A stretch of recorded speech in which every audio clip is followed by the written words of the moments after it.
Assalamualaikum warahmatullahi wabarakatuh. Halo semuanya, perkenalkan saya Aspia Nisa dengan NIM 24003010 dari Departemen Pendidikan Luar Biasa, Fakultas Ilmu Pendidikan Universitas Negeri Padang. Kali ini saya akan membahas beberapa permasalahan pendidikan yang masih ada di Indonesia. Pembahasan ini mengacu pada buku mahasiswa Dasar-Dasar Ilmu Pendidikan. Permasalahan pertama yaitu ketimpangan infrastruktur dan fasilitas sekolah. Berdasarkan buku mahasiswa, permasalahan ini termasuk ke dalam permasalahan efisiensi pendidikan.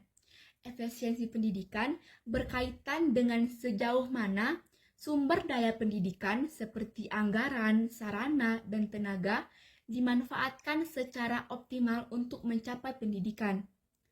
Masih banyak sekolah, terutama di daerah terpencil dan tertinggal, yang memiliki kondisi bangunan rusak, yang kelas tidak layak, serta fasilitas belajar yang sangat terbatas.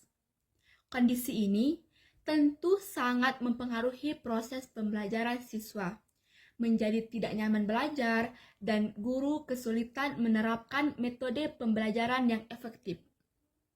Ketimpangan ini menunjukkan bahwa penggunaan sumber daya pendidikan belum berjalan secara efisien. Meskipun anggaran pendidikan sudah dialokasikan, hasil yang diperoleh belum maksimal karena sarana dan prasarana belum merata. Jika kondisi ini terus dibiarkan, maka kualitas pendidikan akan semakin tertinggal. Upaya penanganan yang dapat dilakukan adalah dengan melakukan pendekatan kondisi sekolah secara menyeluruh dan memprioritaskan perbaikan sekolah yang mengalami kerusakan berat. Solusi jangka panjangnya adalah pengelolaan infrastruktur pendidikan yang berkelanjutan dan adil sehingga seluruh sekolah memiliki fasilitas yang layak untuk mendukung proses belajar dan mengajar.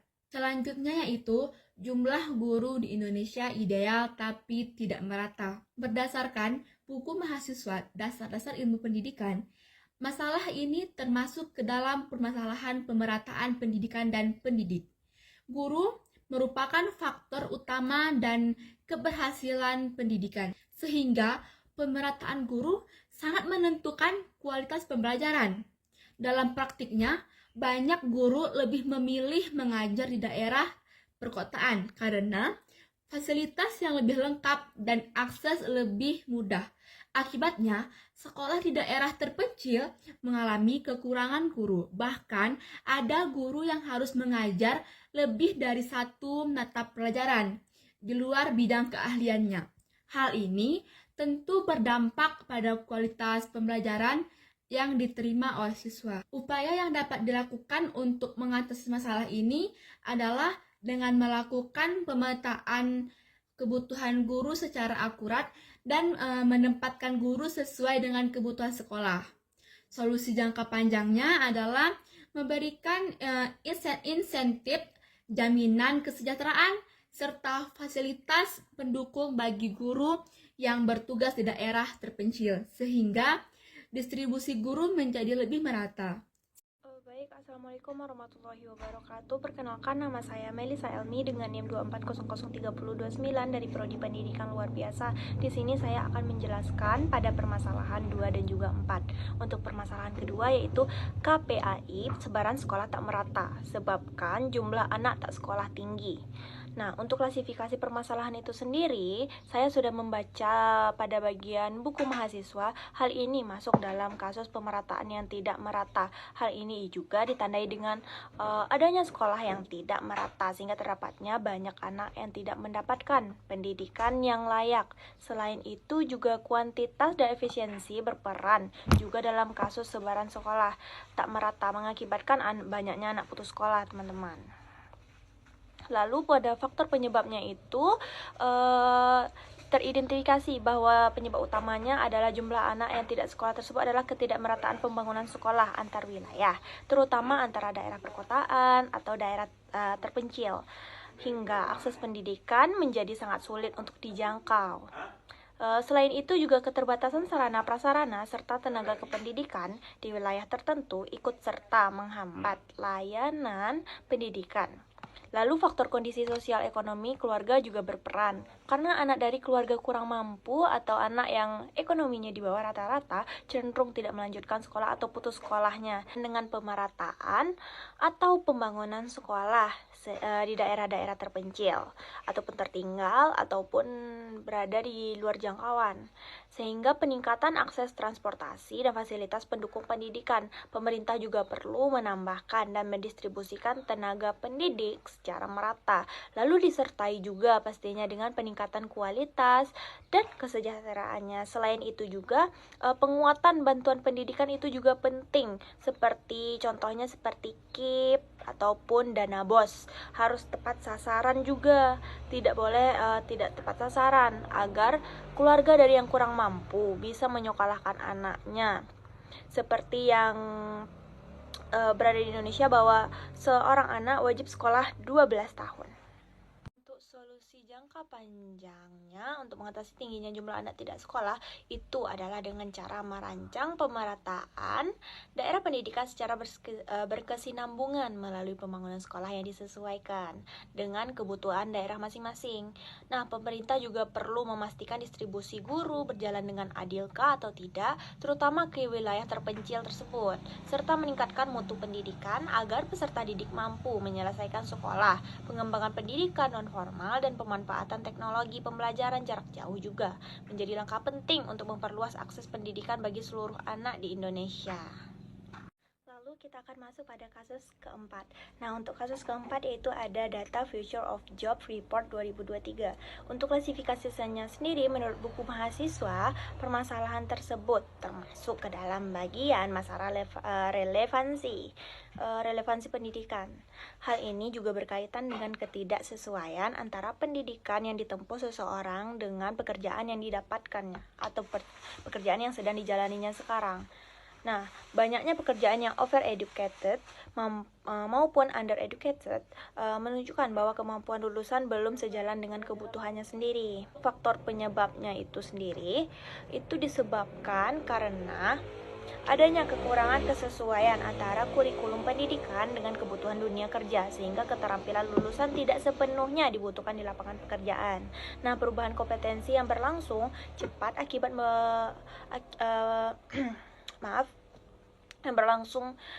akibatnya perkembangan teknologi juga belum diimbangi oleh sistem pendidikan. Alasan lainnya juga keterkaitan antara lembaga pendidikan dengan dunia industri menyebabkan lulusan kurang siap menghadapi tuntutan pekerjaan seperti pekerjaan yang sekarang. Dengan menyesuaikan kurikulum pendidikan agar lebih selaras dengan kebutuhan dunia kerja, itu dimulainya usia anak sekolah sekarang. Nah, untuk lembaga pendidikan sendiri perlu memperkuat kerjasama dengan dunia usaha dan industri agar peserta didik memperoleh pengalaman dan juga keterampilan yang relevan. Lalu untuk solusinya sendiri, untuk solusi jangka panjang yang dapat dilakukan adalah membangun sistem pendidikan yang adaptif terhadap perubahan kebutuhan dunia kerja melalui pembaruan kurikulum secara berkelanjutan. Perkenalkan, nama saya Ulfa Sekti Anissa dengan NIM 24086271 dari Prodi Pendidikan Jasmani Kesehatan dan Rekreasi Fakultas Ilmu Keolahragaan Universitas Negeri Padang. Kali ini saya akan menjelaskan tentang permasalahan pendidikan di Indonesia yang terkait tentang angka anak tidak sekolah menurut jenjang pendidikan dan daerah tempat tinggal pada data tahun 2023. Di data ini mengatakan bahwa tingkat SD sederajat yang di perkotaan di angka 0,32, sedangkan di pedesaan ada di angka 1,12, diakumulasikan menjadi 0,67. Sedangkan di tingkat SMP sederajat di perkotaan di angka 5,82 dan di pedesaan di angka 8,45, diakumulasikan menjadi 6,93. Di tingkat SMA sederajat di angka 18,50 di perkotaan, 26,06 di pedesaan. Diakumulasikan antara pedesaan dan perkotaan menjadi 21,61 angka anak tidak sekolah.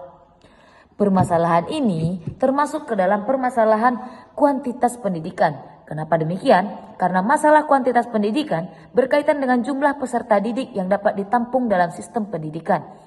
Jika masih banyak anak usia sekolah yang tidak sekolah, maka hal tersebut menunjukkan rendahnya kuantitas pendidikan di Indonesia. Data tahun 2023 menunjukkan bahwa angka anak tidak sekolah di pedesaan lebih tinggi daripada perkotaan, terutama pada jenjang SMP dan SMA. Hal ini menandakan bahwa sistem pendidikan belum mampu menampung seluruh anak usia sekolah, sehingga termasuk kepada masalah kuantitas pendidikan di Indonesia. Faktor penyebabnya adalah yang pertama, terbatasnya daya tampung sekolah.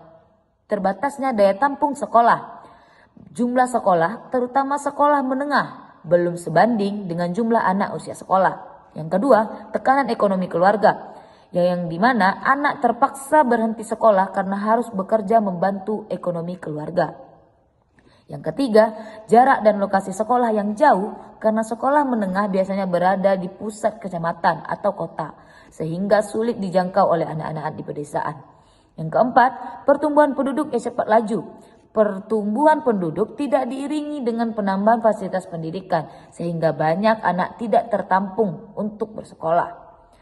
Nah, untuk upaya pembaharuannya adalah yang pertama, penambahan sekolah menengah di daerah pedesaan agar anak dapat melanjutkan pendidikan tanpa terkendala jarak dan biaya.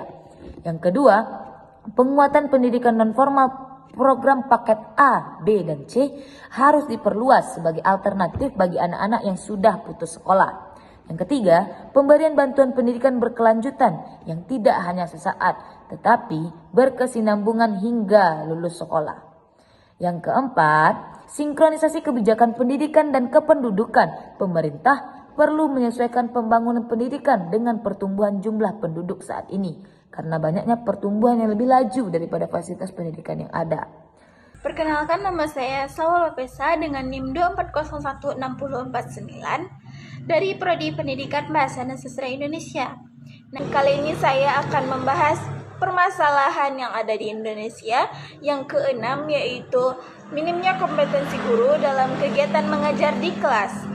Nah, saya memilih membahas topik ini karena guru memiliki peran yang sangat penting dalam menentukan berhasil atau tidaknya proses suatu pembelajaran di sekolah. Nah, kita merujuk pada buku pembahasan dasar-dasar ilmu pendidikan. Nah, permasalahan minimnya kompetensi guru termasuk ke dalam permasalahan kualitas pendidikan yang khususnya berkaitan dengan pendidikan dan tenaga kependidikan. Nah, artinya kualitas pendidik sangat dipengaruhi oleh bagaimana guru menjalankan perannya dalam kelas. Nah, jadi bukan hanya soal kurikulum atau fasilitas, tetapi bagaimana guru merancang, menyampaikan, dan mengelola pembelajaran. Selanjutnya saya akan ingin menekankan bahwa guru tidak hanya berperan sebagai penyampai materi. Guru juga berperan sebagai fasilitator, pembimbing, dan motivator bagi seluruh peserta didiknya.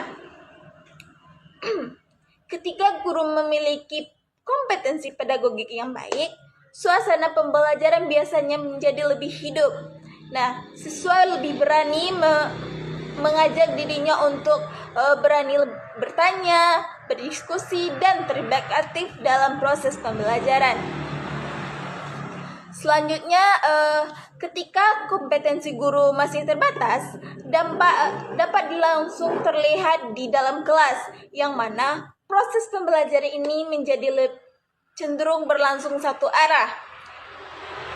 Nah, berlangsung satu arah ini mengakibatkan guru lebih banyak menjelaskan materi, sementara siswa hanya mendengarkan dan mencatat. Akibatnya, siswa menjadi lebih pasif dan kurang terlibat dalam pembelajaran. Dalam jangka panjang, kondisi ini membuat siswa terbiasa lebih menghafal materi tanpa benar-benar memahami konsep yang dipelajari. Selanjutnya, saya akan menjelaskan faktor yang menyebabkan permasalahan ini. Nah, beberapa faktor tersebut antara lain keterbatasan kemampuan pedagogik dan komunikasi guru, serta penggunaan metode pembelajaran yang masih menonton. Dan yang terakhir yaitu jumlah siswa dalam satu kelas yang lebih banyak. Nah, selain itu, Perbedaan latar belakang pendidikan dan pengalaman mengajar guru dapat mempengaruhi kualitas pembelajaran. Nah, tidak semua guru memperoleh pelatihan secara berkelanjutan, sementara beban administrasi cukup tinggi seringkali mengurangi fokus guru dalam meningkatkan kompetensinya. Selanjutnya, upaya penanganan yang dapat dilakukan adalah meningkatkan kompetensi guru dalam mendidik dan pelatihan yang berkelanjutan, terutama dalam aspek pedagogi dan komunikasi pembelajaran. Selain itu, perlu dilakukan subversi akademik yang bersifat pembinaan agar guru memperoleh masukan yang konstruktif untuk memperbaiki praktik pengajaran, yang mana hal ini dapat mengurangi administrasi. Juga pentingnya agar guru dapat lebih fokus pada proses pembelajaran. Solusi jangka panjang yang dapat dilakukan adalah membangun sistem pengembangan potensi guru yang tercerna, berkelanjutan, dan terintegrasi dengan kebijakan pendidikan nasional. Pemerintah perlu memastikan bahwa peningkatan kompetensi ini menjadikan guru lebih prioritas utama dan meningkatkan kualitas pendidikan, serta guru mampu menjalankan perannya secara optimal dalam menciptakan pembelajaran yang berkualitas. Oleh karena itu, dapat kita simpulkan bahwa permasalahan ini tidak dapat sepenuhnya dibebankan kepada guru, namun diperlukan dukungan sistem pendidikan melalui pelatihan pedagogik yang berkelanjutan, subversi akademik yang bersifat membina, serta kebijakan yang mendukung pengembangan profesional guru. Dengan mendukung hal tersebut, kompetensi guru dapat meningkatkan dan berkualitas pembelajaran di kelas juga akan menjadi lebih. Kenalkan, nama saya Salwa Lovesa dengan NIM 2401649 dari Prodi Pendidikan Bahasa dan Sastra Indonesia. Kali ini saya akan membahas permasalahan yang ada di Indonesia yang terakhir, yaitu yang ke-8 tentang akses terbatasnya teknologi dan pembelajaran digital. Nah, di era digital ini, sekarang teknologi sebenarnya sudah menjadi bagian terpenting dalam proses pembelajaran. Namun, kenyataannya tidak semua sekolah dan peserta didik memiliki akses teknologi yang sama. Nah, berdasarkan buku mahasiswa dasar-dasar ilmu pendidikan, akses terbatas terhadap teknologi ini termasuk ke dalam permasalahan pemerataan pendidikan, yang mana khususnya dalam pemerataan sarana dan prasarana pendidikan.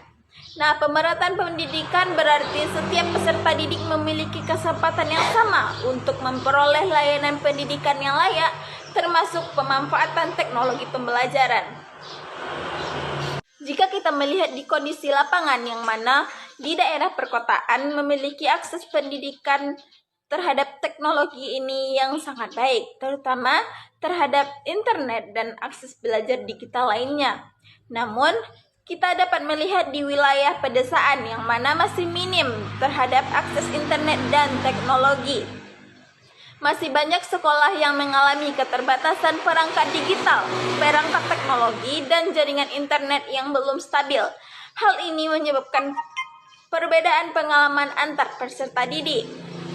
Pada bagian ini, saya ingin menegaskan bahwa permasalahan teknologi ini tidak hanya berkaitan dengan ketersediaan perangkat, namun faktor ekonomi keluarga juga berpengaruh, karena tidak semua peserta didik memiliki gawai atau laptop di rumahnya. Selain itu, kemampuan guru dan peserta didik dalam menggunakan teknologi juga belum merata, sehingga teknologi yang belum tersedia memanfaatkan secara optimal dalam pembelajaran. Selanjutnya, saya akan menjelaskan upaya penanganan yang dapat dilakukan dalam mengatasi permasalahan ini.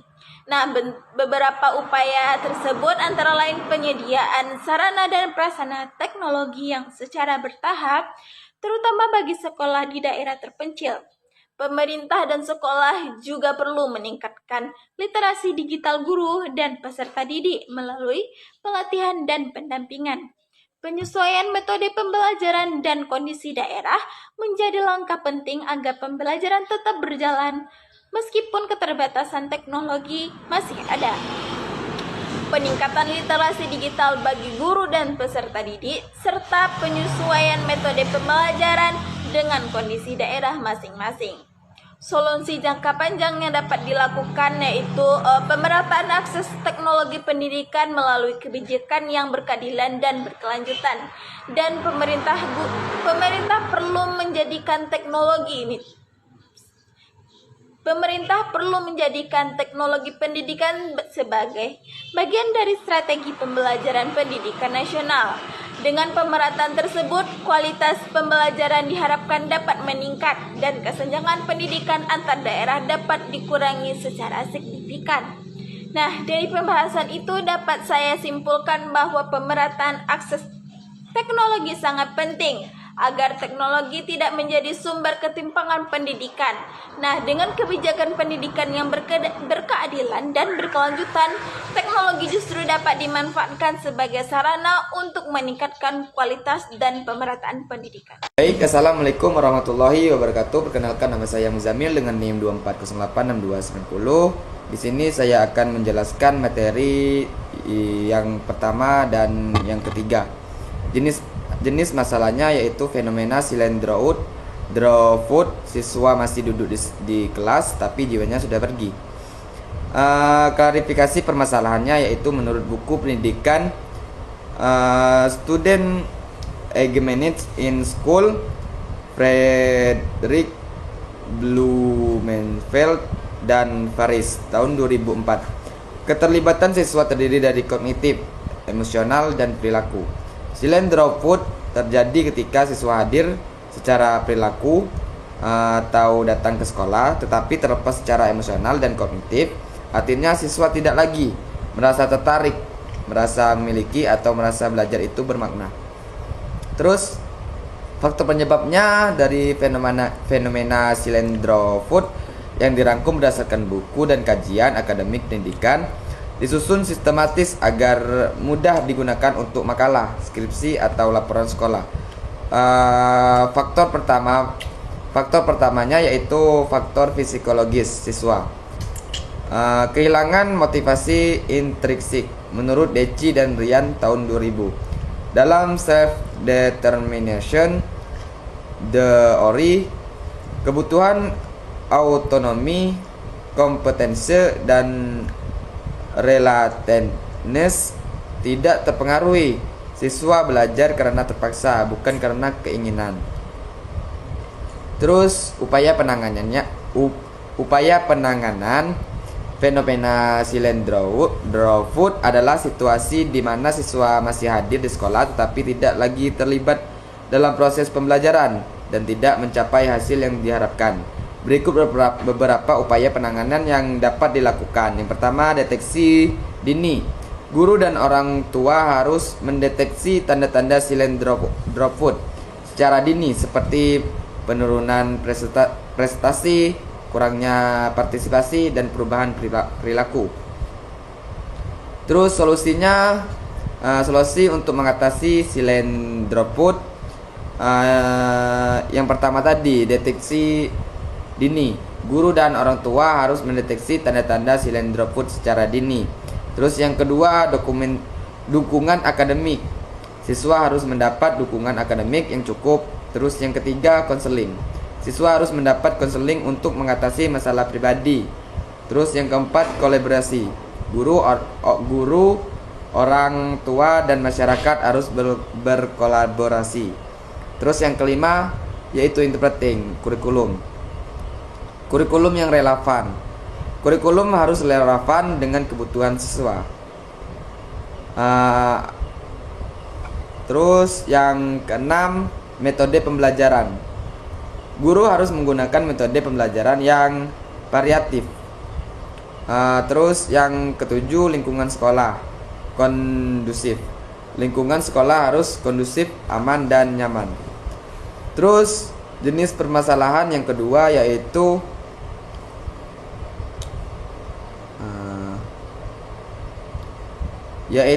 tentang angka anak tidak sekolah menurut jenjang pendidikan dan daerah tempat tinggal tahun 2023.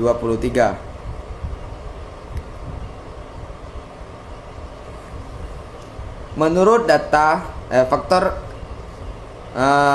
klarifikasi permasalahannya. Menurut data angka anak tidak sekolah menurut jenjang pendidikan dan daerah tempat tinggal tahun 2023, SD, MI, dan SD 0,19%, naik dari 0,17% pada tahun ajaran sebelumnya. Sedangkan SMP, MTS, dan sederajat 0,18%, naik dari 0,14% dari tahun ajaran sebelumnya. Sedangkan SMA dan MA sederajat 0,19%, turun dari 20% pada tahun ajaran sebelumnya.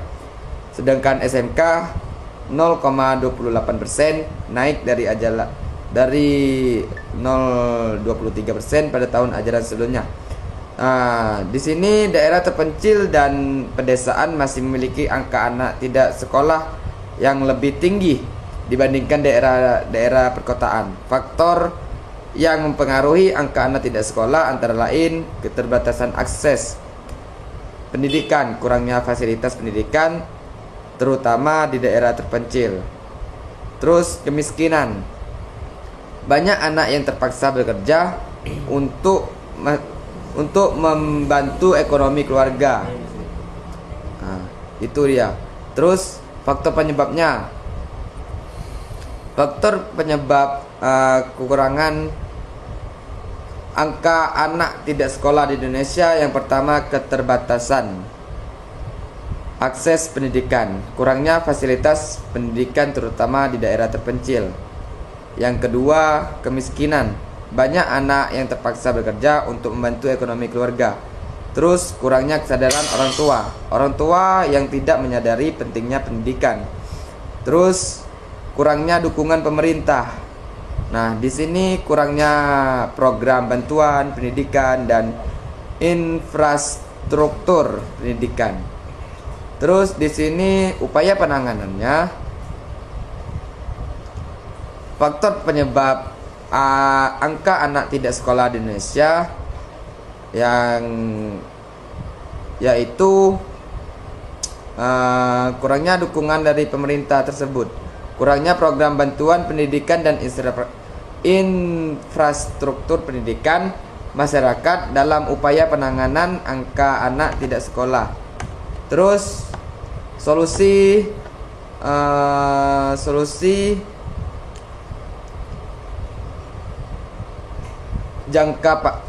untuk jangka panjang untuk mengatasi angka anak tidak sekolah di Indonesia. Yang pertama, meningkatkan kualitas pendidikan. Peningkatan kualitas seperti kualitas guru, kurikulum, dan fasilitas pendidikan. Terus yang kedua, ada program bantuan pendidikan berkelanjutan. Seperti beasiswa, bantuan biaya pendidikan, dan program bantuan lainnya yang berkelanjutan. Terus ada juga sosialisasi dan edukasi. Meningkatkan kesadaran masyarakat tentang pentingnya pendidikan melalui kampanye dan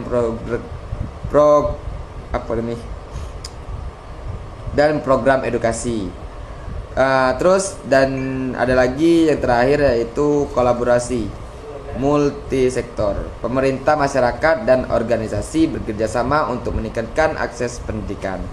Baik, itu saja penjelasan singkat dari saya. Saya tutup. Wassalamualaikum warahmatullahi wabarakatuh.